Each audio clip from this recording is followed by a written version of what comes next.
ఇడ్లీ ఒకటికి ఒకటి తగలకుండా నీట్గా వేసుకోవాలి.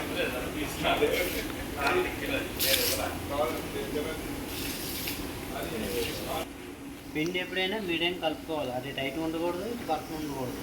మీడియం ఉంటే నీట్గా వస్తుంది.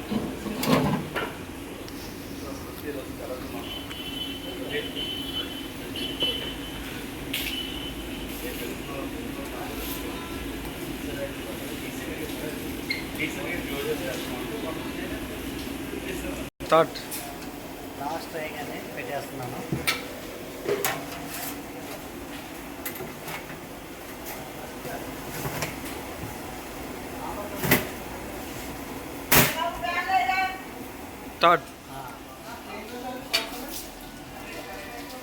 ఇడ్లీ మనం పెట్టేటప్పుడు 20-25 నిమిషాల్లో కంపల్సరీ ఇడ్లీ అయిపోతుంది. ఇది ఒకసారి ట్రై చేయండి, బాగానే ఉంటుంది. Okay, start.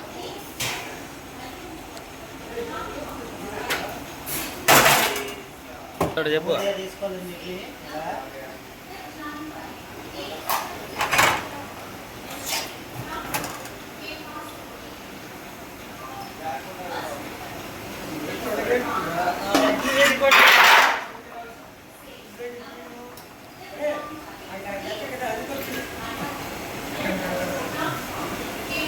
ఇడ్లీలో అయిపోయినా తిన్నప్పుడు తీయడు కానీ మొత్తం బలి తీసుకున్నాడు.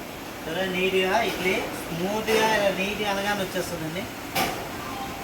అదేం చేసే అవసరం లేదండి. నీట్గా స్మూత్గా నోట్లో పెట్టగానే జరిగిపోతుంది. స్మూత్గా ఇడ్లీ అంటే ఇడ్లీ స్మూత్గా ఉండాలి. Okay, complete. 2 నిమిషాలు.